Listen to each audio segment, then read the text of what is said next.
Today we'll be discussing the opioid crisis and the television show Dopesick. This is Doctor versus Comedian.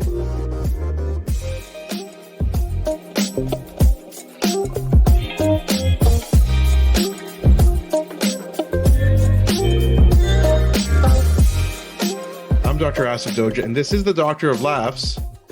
Not a real doctor. Ali Hassan. Every episode I pick a topic for Ali from comedy and entertainment, and I question him about it. Then Ali picks a topic from medicine and health and grills me on that topic. Today we'll be discussing the opioid crisis, and we'll also be discussing the television show that talks about the opioid crisis, Dopesick. We'll be doing things a bit different today. We kind of went through how we might format it. So what we'll do is we'll start off the show doing a bit of the medical background and a lot of the history of the opioid crisis, and then we'll talk about Dopesick afterwards. Yeah, that's fine. That's fine. Are you asking for my permission? I do want to ask you about your own experience as a medical doctor, which you claim to be allegedly one of. Allegedly. I just want to ask how because, we're going to get to it, but there is talk of opioid for children in this series, and that made it even, more compelling a chat to have with you about this. That where, sure. Why don't we do that at the end? So practice. After we talk about Dopesick, we can you can ask whatever questions at the end. Yeah, man, I'm hip to your beat. Okay. I'm hip to your groove. Speaking of sick, not from dope, you sound a bit sick. Yeah, I was trying some of the opioids for the show. I suffer from my heart. No, not a good joke. Not appropriate. Not appropriate at all. No, dude, I'm not dope sick. I am what's called COVID sick. All the kids are doing it. I recommend it if you can find it. At some level, it just feels like it was only a matter of time. But, as I had heard this months ago, a doctor, friend of a friend, had said there is just no value in trying to investigate who was the person that gave you COVID. There's just no value in it. Like, what is it? We'll never know. But man, is it tough to squash that part of your brain. You're just looking at a lot of people with suspicion. And at the end of the day, look, I've narrowed down the list, and I printed up pictures of them, and I'm pricking, dolls of their bodies. One of them is my 10-year-old son, so that's weird. Yeah, they're being shunned by the neighborhood, I guess. Yeah, exactly. No, I mean, I don't know, man. I went to Moncton, New Brunswick, and could have been in the plane, Moncton. I know one of the comedians actually had COVID, and he was like, you guys should get tested. I tested that day where he tested positive. I tested negative. 4 days later, I was still negative, but in that time, my son had gotten COVID, so I don't know. Anyway, it's leveling our family in a pretty significant way, but I feel very lucky that I didn't have too many things to do outside of the house during this period. I am not going to be in a Christmas movie. Oh. The character of Phil in Chasing Christmas will be played by somebody other than Ali Hassan. You had to cancel that. I had to miss or that. whatever they I had to canceled. cancel that. Oh, no. Yeah. Well, I mean, it was going to be canceled anyway, but what they do is the day before you get on set, you have to take a COVID test. I just took the test 3 days before just to be like, listen, I'm not going to be okay in 3 days. So here's the test, and it's probably best if you start looking for a replacement now rather than scrambling. The day before. Okay, well, there you go. Yeah, I'm considerate like that, Good. That's good. Well, it's not good at all, actually. I don't know why I'm saying that. So no, yeah, well, that's too bad that your family is all sick. Oh, by the way, as you guys kind of know, we record this remotely, so very little chance of me getting infected from you. I will not be the guy. There may be a guy or a gal, but I won't be that guy or gal. Exactly. Yeah. Okay, well, I hope you guys are feeling better, you guys being your family. And, well, why don't we just get started with the show? No? Okay, we'll get started, and I will say this, that I've always wondered, Asif, how do you find the time to watch and listen to so much? I feel so behind on all these shows, and I found out the secret. Get COVID. You get COVID, and all of a sudden you start catching up to Asif Doja's regimen of TV watching. Yeah, I mean, it really helped me with a bunch of things. Last night, we're going to start talking about Dopesick, but upon your recommendation, I also watched half of another, I guess it's a documentary. It's a proper documentary, not like Dopesick, which feels like a documentary, but it's called Crime of the Century. That's right. I Yeah, believe, right? and we'll talk a bit about so that. What's the first part about that? As well. Yeah, I think that's a good transition because that kind of is a documentary by Alex Gibney. He made Bad Blood, which is about the Theranos case and Elizabeth Holmes. He made one on Scientology. Excellent documentarian, and he kind of goes over the opioid crisis in detail. So yeah, that's a great transition.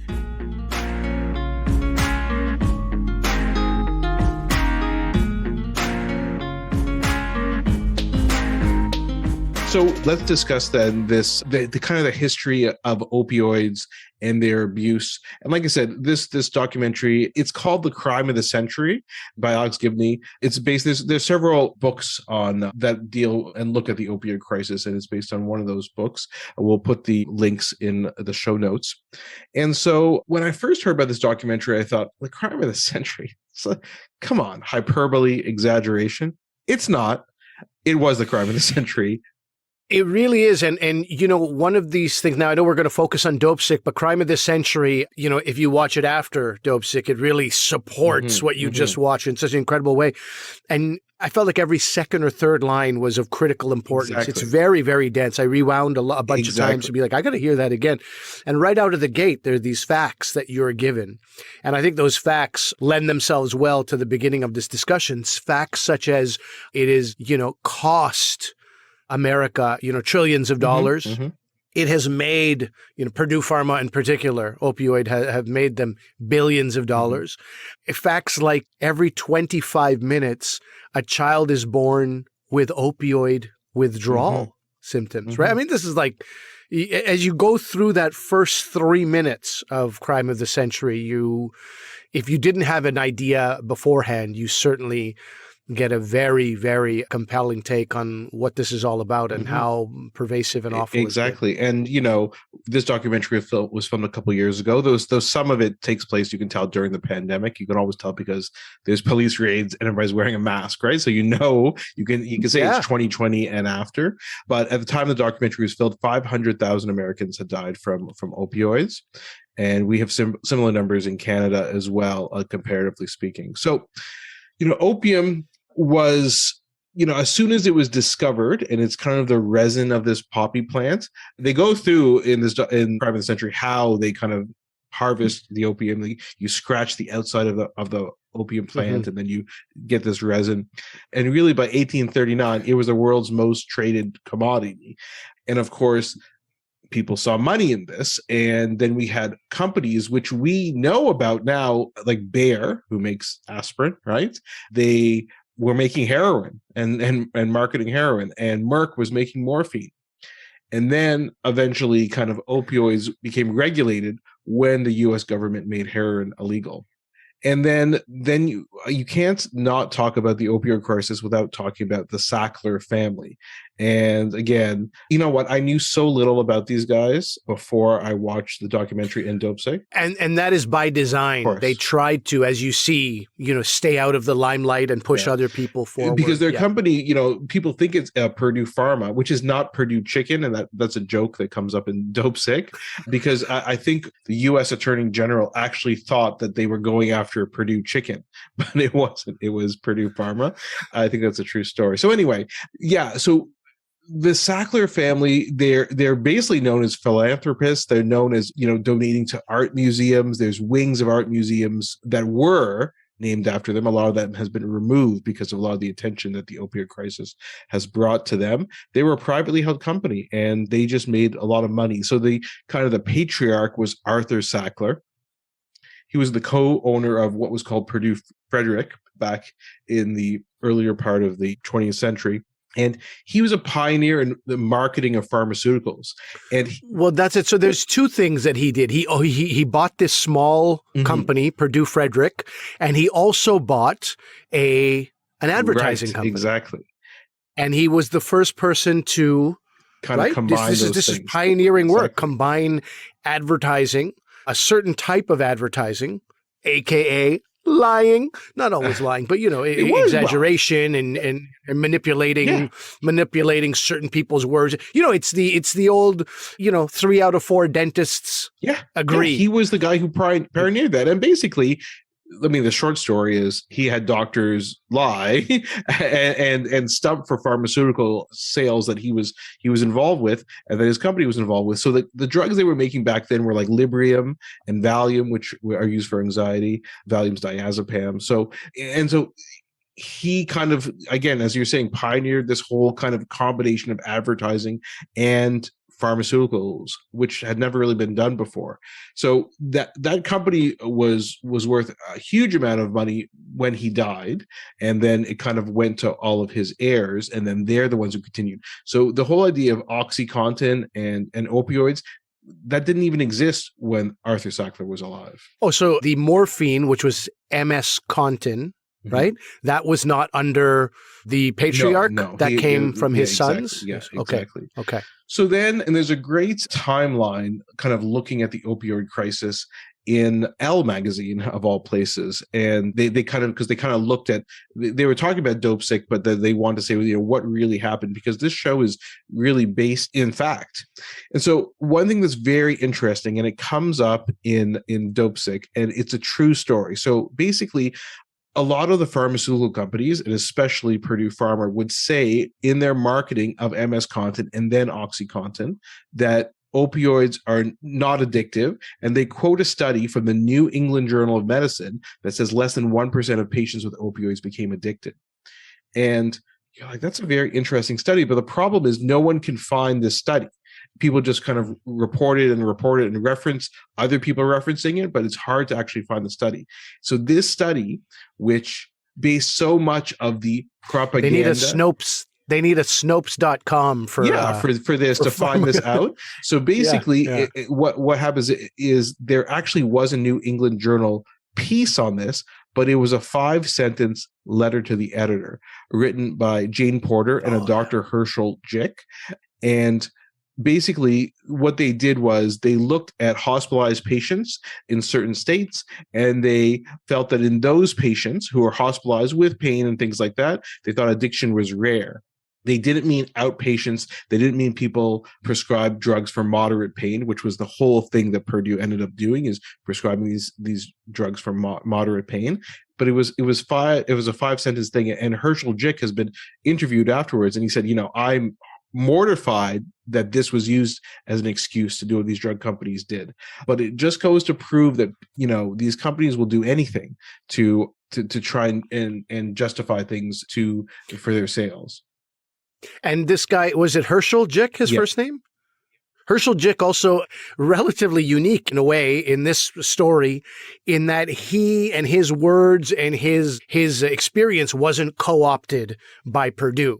Right? Other people who said things or thought things that served Purdue's message were immediately on Purdue's payroll or, directly working in their building and stuff like that. So he's an interesting standout in that regard, because they weren't able to pay him money to be like, yeah, you said this, stand by it and work with us. That he wasn't right. He wasn't exactly. So he was kind of removed for this and found out about this later. But you're right. So as Purdue in the 90s is they already have MS-contin. They're trying to bring OxyContin to the market. Can I just add one thing as the layperson? Layperson Joe speaking over here. I always wondered about why it's OxyContin, oxycodone. Are they two different things? The contin, MS-contin the contin is from the word continuum. Exactly. Right? And it is because you continually get a release of this medication for whatever it is. I think it was a 12-hour period. I don't know about with the morphine, but MS. So the contin is, the MS stands for, I guess, morphine something, and then contin meaning continuum. So that's very important. So this is why they decide. So they decide to market it like this. It's not a fast-acting opioid. It's a slow-release opioid over, say, 12 hours or so. And they marketed it like this, and so that, and they hired people, as you're saying, to kind of stump for them. And so there was this person, David Haddix, who coined this term pseudo addiction, which is the thought that even if people are on high dose opioids and they look that they're addicted, that's not really addicted. It's just their pain is so bad you have to increase the dose. That has since been debunked, but this guy came up with this, and then Purdue brought him into the fold to help stump for them. Okay, so you can see these academics who are now being paid. But then the worst part was an FDA examiner named Curtis Wright. In 1997, he oversaw the approval of OxyContin in America. And the key is, there was a line that was written in this FDA approval, and it basically said, to paraphrase, the continued release of OxyContin, the slow release of OxyContin, may lead to less addiction. And that was a line that was approved by the FDA. And okay, so two critical things. Curtis Wright is a very critical figure in all of this. Yeah.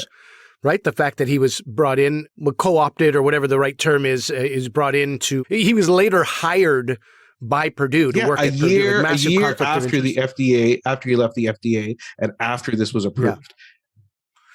And then the other thing is this idea of doesn't cause addiction, but then somehow that was narrowed down to a number, less than 1%. How did that come about? So they were combining two things, right? They were combining it's less addictive, and the less than 1% was from that letter in the New England Journal of Medicine.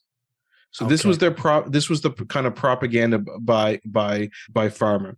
And so then they start this big publicity campaign to market OxyContin, saying that A, less than 1% of people will be addicted, B, that the continued or the sustained release formulation of it will reduce addiction. And then they start stumping, and they start going to meet with doctors and try and do this. They have lots of conferences and CME, continuing medical education activities for physicians, where they basically are saying, pain is the fifth vital sign, right? We have heart rate, temperature, blood pressure, respiratory rate, but also add in pain. And a lot of us, we could talk about this later, in medical school learn about the subjective pain scale, like scale of 1 to 10. And for people who maybe can't see or can't read, or for little kids, you have like a happy face when you have no pain, and then a frowny face, maybe slightly red and angry at the 10 out of 10 pain. And so, that pain scale, by the way, designed by Purdue itself, not a generic pain scale. That's right. By a medical organization. The other key thing that they did when they applied for the FDA is they wanted it approved for moderate pain, not just severe pain. So if severe pain is like cancer type pain or things like that, which prescribing opioids is a reasonable thing. I mean, this is excruciating pain for these people, but they want it for moderate pain. So back pain, headache, things like that, musculoskeletal pain. And then, so you went from people in like palliative care, acute chronic pain, to teenagers with a headache. I think something to that effect is said in Crime of the Century, like moderate pain. Yeah, sure. Well, take an oxy. You're 16. And then so that's what happened. Then is this was marketed again, and lots of people were complicit in this. Pharmaceutical companies, the drug reps, pharmacists, and physicians were all kind of complicit in this. I will say that when it comes to the drug reps, these are, I think, the most innocent of all of them. These are salespeople, right? Any ding dong. I could be a pharma sales rep. This is not a medical job. This is a sales job. As long as you know how to sell, you can pick up some basic stuff. And I say that with all due respect to sales reps, but I know I have friends who are sales reps. They weren't all, very few of them actually had a medical training background. Most of them didn't or didn't need it. And if they were ready to sell and be a shark and be aggressive and fight through the obstacles of, doctor crustiness, which sometimes exists. Asif Doja. You just, if you have some traits, you're a salesperson. So they're pushing it on the doctors. And then the doctors, they're looking at these facts, less than 1% because of the continued release. And the and the FDA, who doctors obviously put a lot of trust in, have signed off on this. So you go, okay, well, what am I fighting for? Yeah, I mean, I guess so. I think there's a general sliminess for all of this. And well, I think the point is, as time went on, so now we're into the early 2000s, drug and opioid overdose and drug-related deaths begin to rise. And the amount of people, according to the FDA, using OxyContin for non-medical purposes increased from 400,000 in 1999 to 2.8 million in 2003. So that's an insane amount. And so this is all profit for Purdue Pharma. And again, they're marketing this, but then you see the problems that begin to happen because OxyContin is slow release. And we talked about this with Sydney McElroy when she was on our show. But all you have to do is take the OxyContin, put it in your mouth and wet it and rub off on your sleeve the coating. And then you're able to crush it and snort it. Or inject it. There's many ways to sure. get into. And now you're getting 12 hours worth of medication in seconds. And of course, because of this idea of pseudo addiction, producing if you see someone who looks like they're addicted, keep giving them more and more medicine, and they end up. It's like it was designed by a 5-year-old. When you listen to the logic of pseudo addiction, and they keep increasing the pill size from 20, 40, 60, 80 up to 160 milligrams. Which are insane doses. And then you see more and more deaths occur over time. And eventually what happened was various states in the US, especially in Appalachia, which as we talked about with Sydney, were very hard hit, began pursuing criminal charges against the company. Specifically, what they were implying is that the people in the company knew it was making people addicted and knew it was causing deaths and yet still continued to market it aggressively. And basically, there were a bunch of lawsuits. One was in May 2007, where 3 of its executives pled guilty to misdemeanor charges and the company had to pay $635 million. That plea agreement and that discussion and what went on with that forms the basis of Dopesick, which we'll talk about in a few minutes. Sure. Since you brought it up, we should mention also, I think it's a DA for West Virginia brings this up in Crime of the Century, that $630 million might sound like a lot of money to be penalized, but when you're making $8 billion in profit or whatever it was, somewhere between 6 and 8 billion in profit, he goes, I consider this to be a minuscule amount when you're making annual profits of that many billions exactly. of dollars. And it's just a slap on the wrist. And actually, it doesn't stop anything. Oh, so you mean we can pay our way to get back into this game again? And sure enough, they didn't change anything. And that fine, as inconceivably high as 630 million is to the layperson, it affected nothing. They changed absolutely nothing. In exactly. Things got worse. And so they continued to be pursued by lawsuits from various states.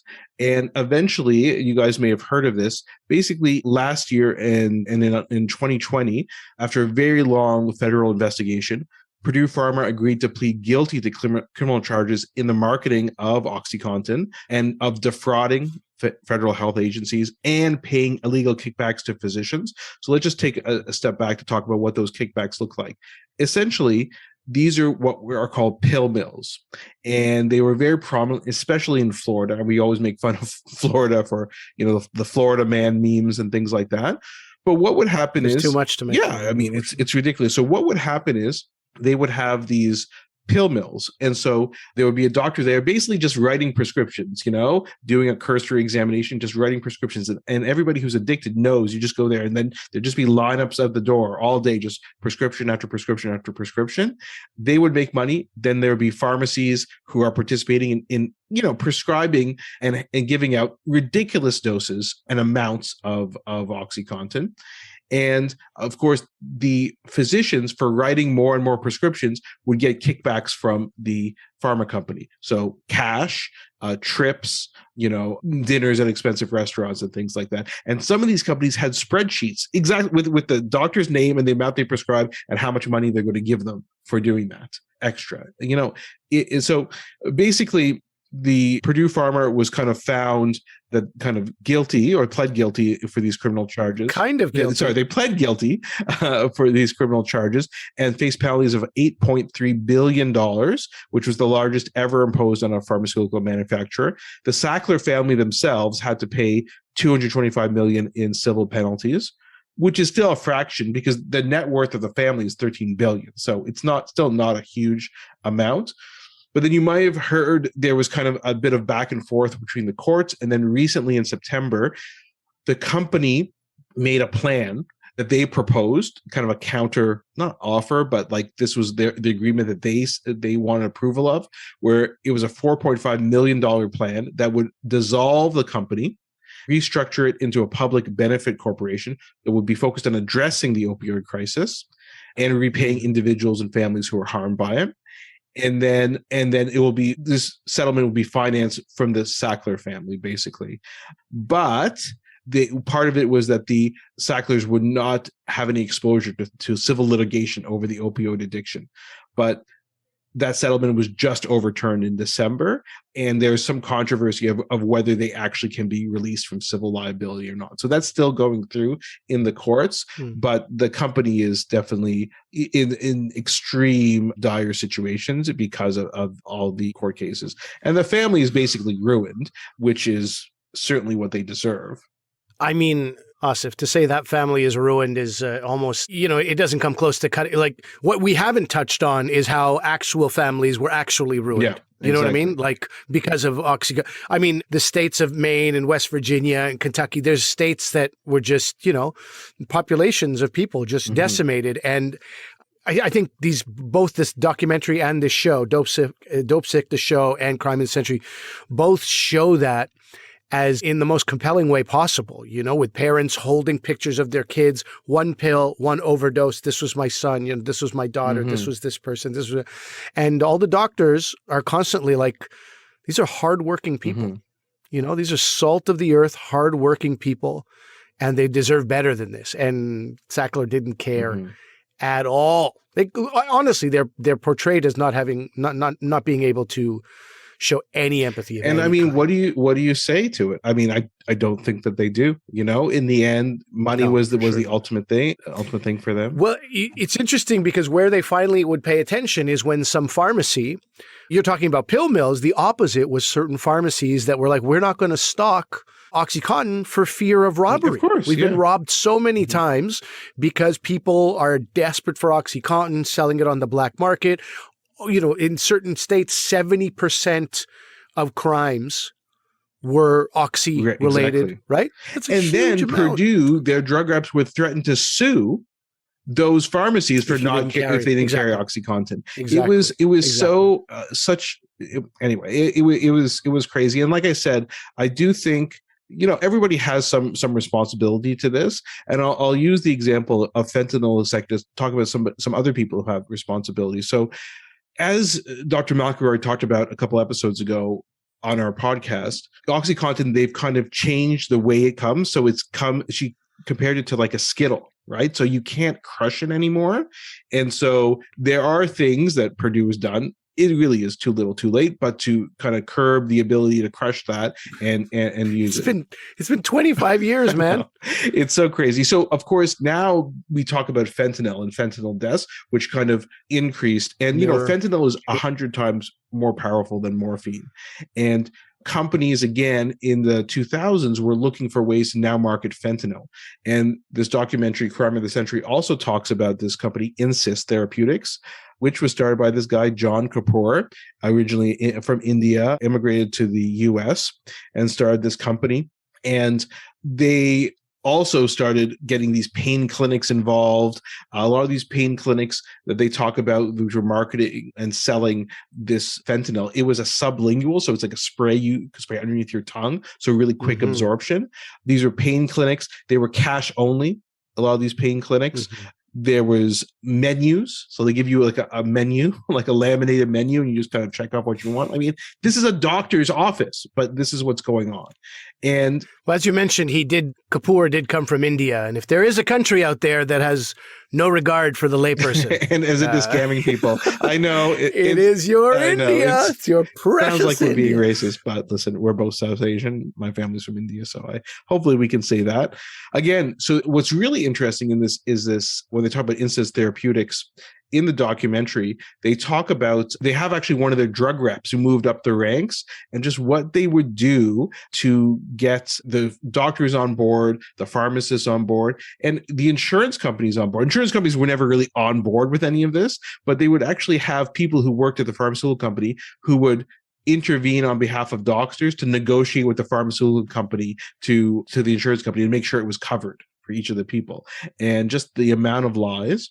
The other really interesting thing, which I didn't realize, is that in the US, there are drug distributors. So there's the pharmaceutical manufacturer, and then there's the pharmacy.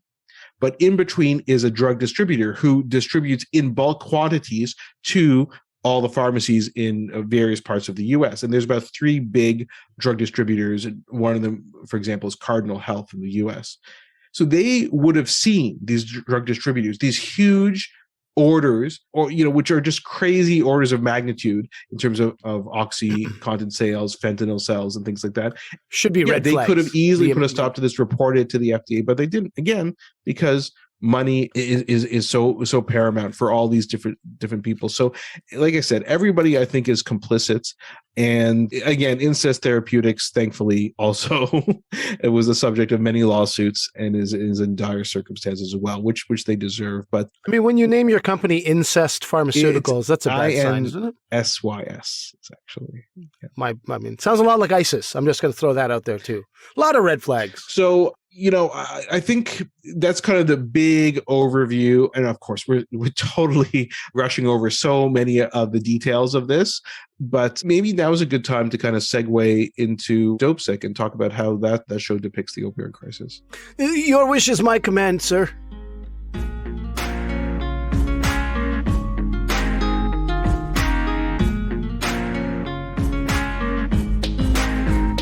Okay, Ollie, so I wanted to talk to you a bit about Dopesick, get your thoughts on it. It's based on a nonfiction book written by Beth Macy called Dopesick, Dealers, Doctors, and the Drug Company That Addicted America.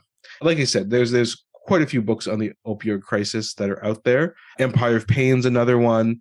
So this is a limited series that's on Hulu. In Canada, you can get it on Disney Plus. And yeah, which is hilarious. I did not know Disney Plus was carrying things like that. You can't imagine what I thought I was going to watch when you told me it was on Disney. I was like, what in the world? I thought I was going to sit with my sons. Yeah, exactly. Nothing to do, not fun for the whole family viewing, but an absolute acting masterclass. Absolutely. I would watch an episode and I couldn't wait to watch I watched the first one and then I texted you got to watch the show. You got to watch the whole thing. It is so well done. And I know people are like, well, it seems a bit depressing and it's a bit down. But if you are not aware of these stories, you can watch the documentary we talked about, Crime of the Century. You could read one of those books, or you can watch Dopesick or do all of those things. But I suggest you one of those things, because to not be aware of this and as you said, the impact it has on people. Yeah. So yeah, I mean, this show I think is great. So Macy was kind of like looking around Hollywood and wanted to make this into like either a movie, a TV series, or something like that. And Danny Strong is the producer and kind of showrunner. He wrote basically every episode of this show, and he wrote, I don't know if you remember, Game Change and Recount. These were these kind of movies about kind of politics in the U.S. in the 2000s. He also wrote the last 2 Hunger Games movies. So it's an 8-episode series. It's just a mini series. There's not going to be a second season, and that's it, because you see the story is relatively self-contained. The interesting thing about this series, and this is going to be potentially triggering to some people or offensive, but I will tell you that, I've spoken to you about this before. I have my own preconceived notions and a little bit of struggle to find some level of empathy that I should have with the, victims of the opioid epidemic. And the reason for that is because when I grew up and I was really big into rap music, as people who've listened to this show would know, a lot of my favorite albums are rap albums. And I was very, very much into hip hop culture and urban culture. And, the crack epidemic did not get a lot of attention. And there were people dying in the streets, and they were also sons and daughters and grandsons and granddaughters of people, of human beings. And so when the opioid epidemic became a thing, I was very much like, as soon as white people start dying, the narrative shifts to our sons, our daughters, our families are dying. And I was very initially, hesitant to sort of like open my heart to this thing. And over time that has changed. And if you're anything like I was, the picture that you get very clearly in front of your mind is that this is not about white entitlement or white privilege in any way. I mean, on the Sackler end, maybe. But this is the poorest of the poor of Americans. These are hard worker, bluest of the blue collar workers who are originally getting most addicted in those, as they're called, podunk towns, one industry towns. These are people with very, very hard back-breaking jobs, and they start taking this at the encouragement of their doctors. They start taking OxyContin, and despite, they're truly the most innocent victims in this story. Are the people who trusted their medical professionals to take these painkillers and these opioids. And so I think my mind is fully, and I really remembered, it's weird to say this, but I really was thinking about Donald Trump and who he really spoke to in America. And he spoke to, for the first time, poor whites. Right? No president had talked to poor whites directly the way Trump, ironically, because of how wealthy he is, he connected with the poorest of the poor. And this is those people. They have been neglected. And you see what the fight is, what type of fight is required just to get some recognition. Nobody cares about people in West Virginia and Kentucky. And these are people who are like, we go to work every day to help this country's economy. Like we're literally at the ground. Anyway, it was, I liked it from that perspective. It was a shift in my mind, even though I've read many articles about the Sackler family and I know a fair amount about the epidemic, if not the technical details, where I knew a lot. But just the way they positioned this story was unbelievably compelling and yields a lot more empathy than I had for the subject. Well, let me just say one thing. There's a good NPR article which talks about Dopesick and the true story behind it. And it does, in this article, have a section where they actually talk about the differences and how race kind of plays a role.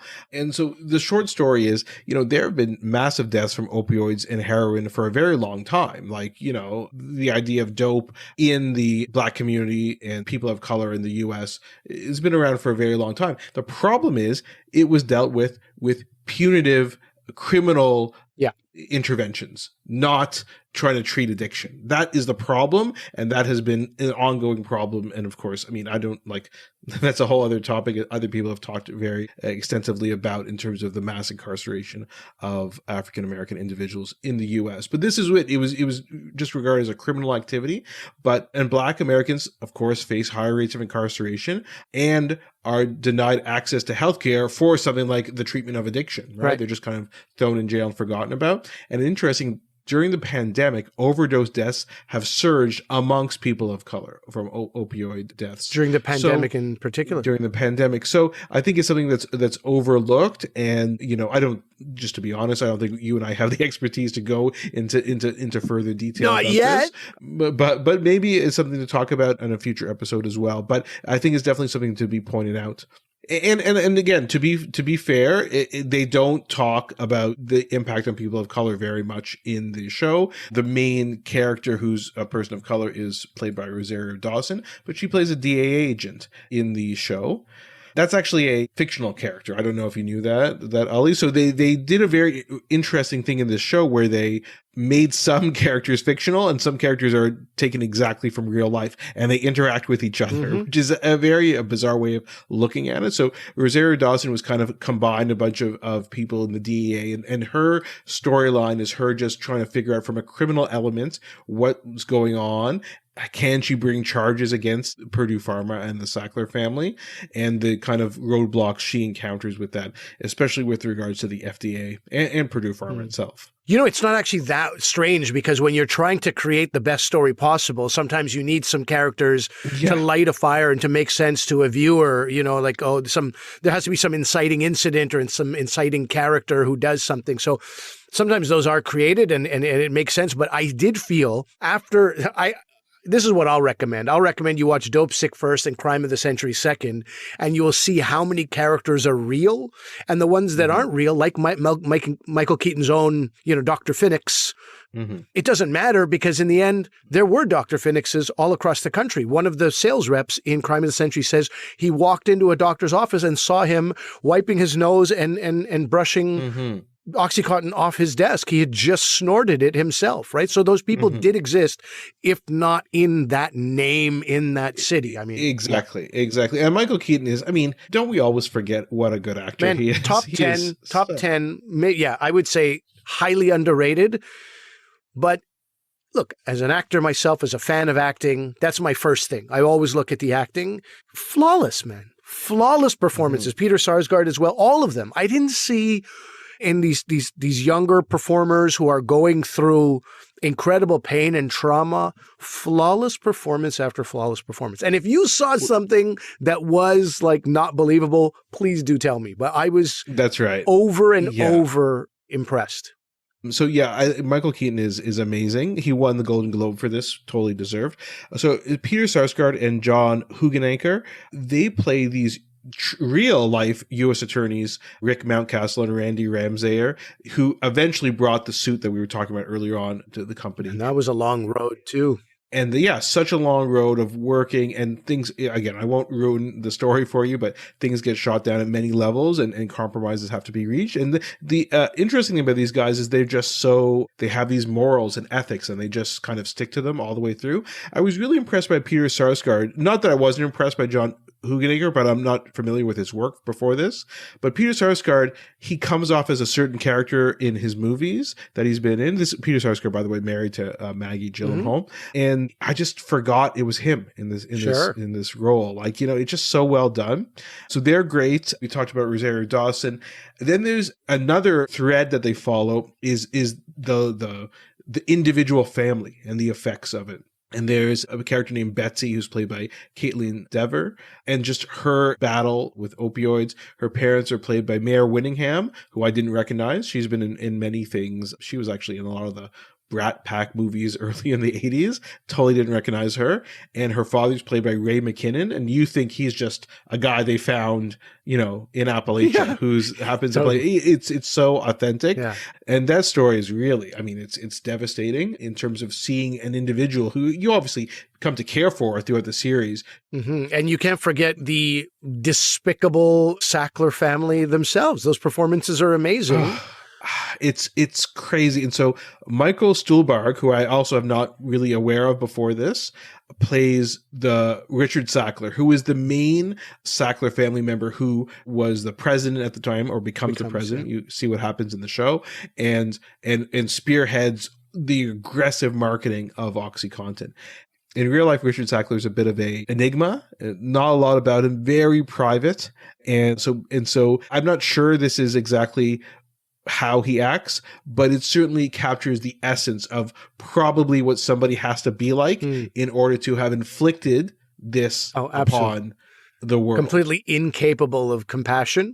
Yeah. Whatever Richard Sackler, the real human being, acted like, he's incapable of compassion, extremely greedy and profit, oriented above all else. And this actor captured it so well. So you can see there's the addiction drama, there's the criminal investigative thing, like a Law and Order type thing with the attorneys pursuing, Rosario Dawson's character pursuing, and then there's the whole Succession vibe of the Sackler family, them having these meetings about shares and who gets the shares and things like that. So it combines all these, and you don't think it's going to work. I was honestly skeptical when I first started watching it. I'm like, I don't know how this is going to go. It's just so great. Well, I'm going to pull back the curtain on Asif Doja to many of our listeners who will be shocked and possibly dismayed with him. He has not watched Ozark. Of all the things you've watched, you have not added Ozark, which is insane.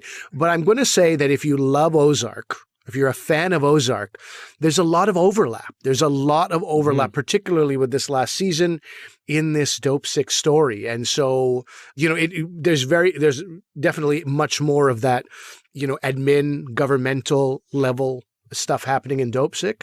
But I think for me, it was the perfect thing to watch just weeks after finishing this part of this last season of Ozark.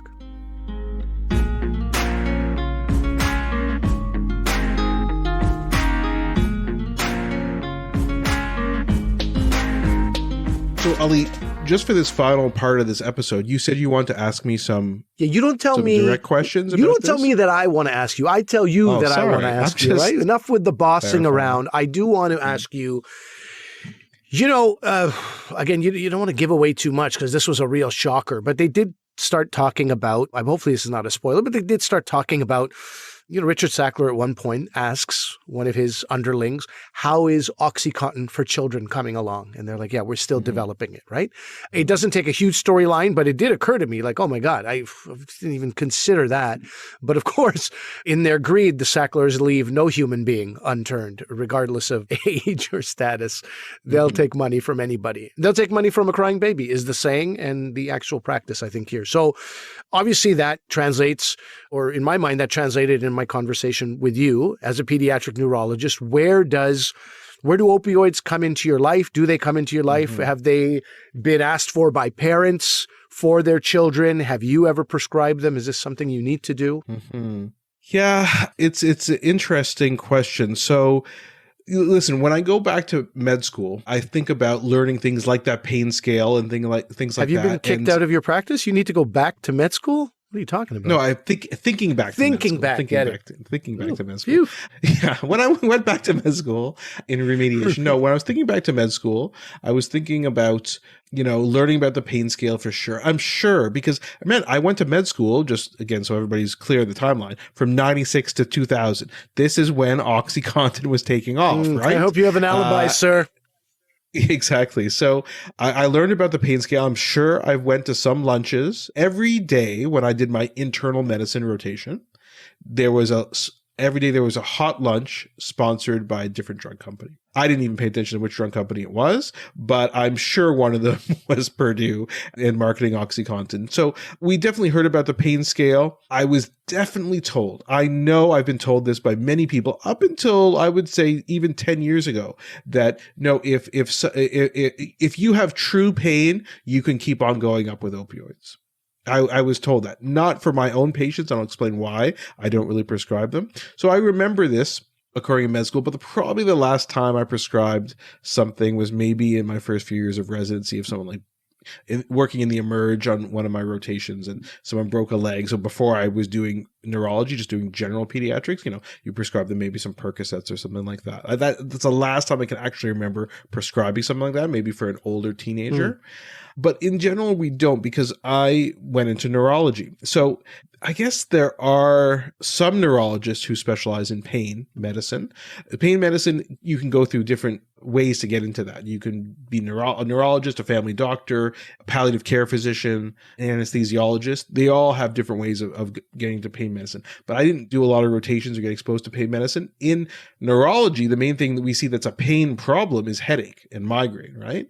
And I was just taught by very competent neurologists when I was in Toronto, especially the adult neurologists and pediatric headache specialists I work with, saying you don't prescribe opioids for headaches, especially for migraines. They don't work. There's no point in doing this. Now, just to jump in there, that is a specific opinion of a specific mentor or teacher that you had. That is not the pervasive view in neurology. It is now. I would say it's both. It's what I was taught, and it is the pervasive view. Okay, you should not be prescribing opioids for migraine headache. So would pharma reps come into neurologists? Would they try anyway? In their not in my experience. I don't remember anything like that, and I think they were more targeted for musculoskeletal pain. I mean, there's other drugs that are specific for migraine, so the pharma reps are trying to sell you on those ones, as opposed to things like that. You see people going to the emergency room and getting prescribed opioids in the emergency room or to take home with them for migraine. That was in the past, and neurologists have been very anti-opioids, especially for migraine. So we tried to educate other physicians against prescribing those things for migraine, because they don't work. They just lead to addiction in a lot of people. So why would you prescribe it? It's not appropriate. So I don't prescribe a lot of opioids, honestly. Like I said, maybe back in residency, I can't even remember the last time. I don't even know, honestly. So you can safely say in the last, so in the last decade, you will have probably not at all. No, I would say, almost the last 20 years, I would say. But let's say in the last 10 to 15 years. So I really don't do it. Now, it's different, right? Oncologists, for example, palliative care physicians, they prescribe it all the time. When you have patients with cancer pain who are dying, who are actively dying, of course you want to ease their suffering. In the ICU, when you're sedated with all the tubes in, of course they use it. Like that's not unusual. And anesthesiologists, when they put you to sleep, you need to if someone's having surgery, you need to control their pain and their level of awakeness, So of course you use them all the time. For something like sickle cell disease, a sickle cell crisis is excruciatingly painful. So of course there is a role for it. Don't get me wrong, in pediatrics, just not really for me in neurology. I don't often do it.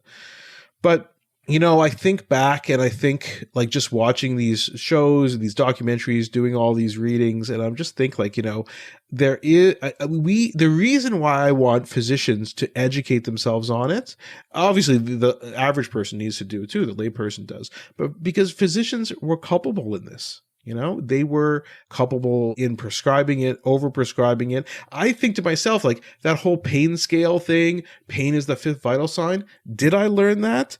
Was it because of drug influence? Like it really messes with your brain. Like you think, oh, I can't be fooled by this. But I'm like, we use a subjective pain scale every single day. And again, it is useful because when I'm seeing someone with a migraine, I want to know, is it severe, moderate, mild? So you have to do that. But the fact that may have been pushed by pharmaceutical companies and then to use opioids for moderate pain, I don't know. It makes me very uncomfortable, and I don't think doctors can excuse themselves. When you have members of your profession, writing prescription in these pill mills, like we have to take responsibility for that. And I don't want to get into too much detail about this, but when personally people who have died from opioid overdoses because of addiction, it really hits home. So it definitely increased my dislike of pharma way more doing all this research for this episode. I have so little respect for these. I know I was defending them in an old episode. We need them for drug discovery, for these rare diseases and things like that. But I don't know. It's the whole sales aspect and the money being the bottom line. It's just really disappointing. Well, and of course, you can see why people have this distrust of doctors because some of them acted like this, just in it for the money. Well, this is supposed to be doctor versus comedian, but we came together on that point for sure. My already existing dislike of pharma only increased, and I couldn't help but think about that. And I couldn't help but think about, even this vaccination thing we're in, where, I'm very pro-vaccine, but God, at some level you're like, yeah, I get your distrust. And it's people are like, yeah, but the science. But if they have examples in their mind of like where pharma has lied to them or their family or people they know in the past, how do you overcome that? So that's the bed that pharma has gotten us to lie in. Bad pharma, bad, but also very good, but also very bad.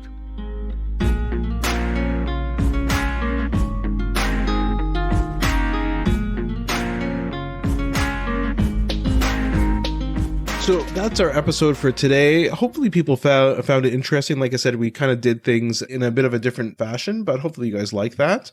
Ali, anything to mention or plug? Olympic break is over. Run the Burbs is back on CBC Television and CBC Gem. Did you enjoy the Olympics, by the way? Did you watch any?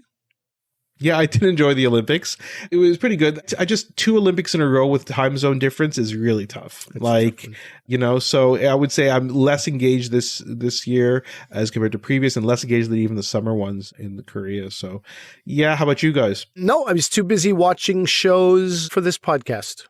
Very good. By the way, another recommendation for a show, you've got to watch Peacemaker, which is... I messaged you, I said, can I watch that with my children? And you said, absolutely not. I was like, damn it. It's not, but it is. Again, if you think you're like this show, if you like The Boys, if you like the Suicide Squad movie, which it came from, which was, I told you, one of my favorite movies last year.